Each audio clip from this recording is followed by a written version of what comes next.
Thank you. Well, again, I'd like to thank the Chamber, and I would like to thank Mr. McGrath for this spirited debate. I've been accused of leveling allegations with no facts. I didn't want to have to do this, but I do have a number of facts with me. One of the reasons I decided to run for city attorney is because I believe, as a longtime resident of Huntington Beach, that the status quo just isn't good enough. We hear from my opponent that, well, it's just government. It's government. Get used to it. It's government. You know what? I've seen so much success in the private sector. I'm not willing to accept that, and that's what's caused me to run for city attorney. I'm a defense attorney. I'm a trial attorney. I know that the city handles about 40 to 45 cases a year. I handle 40 to 45 cases a year all by myself with some other attorneys that work with me on my cases. I have six associates that work with me on my cases. I've handled hundreds of cases. I've tried a number of cases. I got 3 defense verdicts last year. I've got 3 more trials before this year ends. I'm trial prepping right now for a September 4th trial. I know what it takes to defend the city, and I've seen the fruits of my labor. And I'm asking for the opportunity to do that for the city. Because for me, it's government is not a good response. For me, the status quo is not enough. I have seen the successes that can be had by working hard, defending aggressively. One of the issues that I have is the settlements. I know my opponent doesn't like this, but in the legal community outside Huntington Beach is known as Settlement City, and there's a reason for that. Because for the years under Ms. McGrath and maybe some years under Gail Hutton, her predecessor, we have a settlement approach. We have a settlement philosophy toward litigation. Now, Ms. McGrath did cite a couple of victories recently, and that's fantastic for the city.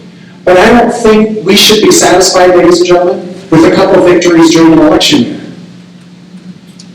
I think we need to have these victories on a regular basis every single year, no matter what, election or not. And I have the facts. In addition to spending $2.3 million maintaining the city attorney's office, we spent almost $1 million to outsource for other legal services, and over $1 million between 2003 and 2013 on settlements and judgments. We're throwing in the towel far too often on litigation, and I know that because I've done it. I don't settle cases like this, excessive force cases against the police department. There have been 13 excessive force false arrests or other force-related cases that we settled or paid on. We're talking $70,000, $90,000. I have the list right here.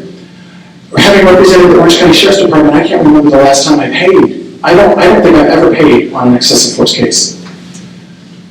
I know it can be done. And Neil Moore proved it. I want these victories on a regular basis every year to save the taxpayers a ton of money.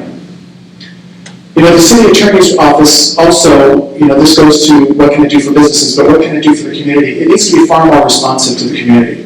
I know for a fact, Ocean View School District, workers, board members, employees are supporting me in droves because they believe that the city attorney's office was not responsive to their needs. Case in point, Ocean View School District versus Rainbow Disposal.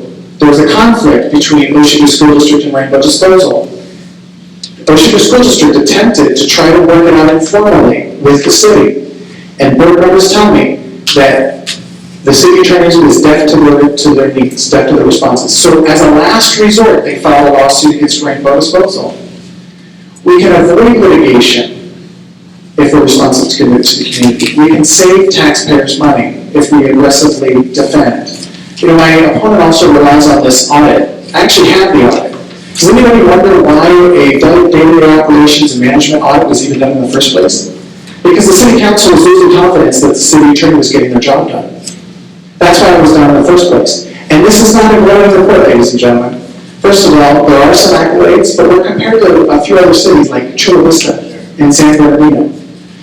Chula Vista, I would hope that we're better than Chula Vista. I think San Bernardino went out of business. Filed bankruptcy, essentially went out of business. We're better than San Bernardino, we're better than Chula Vista. And then in 2012, when the city council attempted to outsource her office, it wasn't just her staff to save money, it was her as well. And the reason it didn't go through is because council boardman at the time objected because the charter required the city attorney to maintain her job as an elected official. If it wasn't meant to outsource her office as well, or her position as well, that would have been an objection and that would have been an issue. There are problems with the city attorney's office. They don't do all bad, but I'd like a lot more victories. I think it's important that we work hard at the city attorney's office. One of the issues cited in the report on page 31 is that the city attorney is frequently unavailable. And ladies and gentlemen, I promise you as the city attorney, I'm going to be available. I will work hard. I'm frequently at my desk at 5:30 in the morning as it stands right now, and I work 12-hour days. I am going to do that for the city of Huntington Beach. I'm going to put the time in. I'm going to be there when the phone rings. I'm going to work with the other attorneys to ensure that we're defending the city aggressively. I'm going to be there, put in the hard work, and get it done.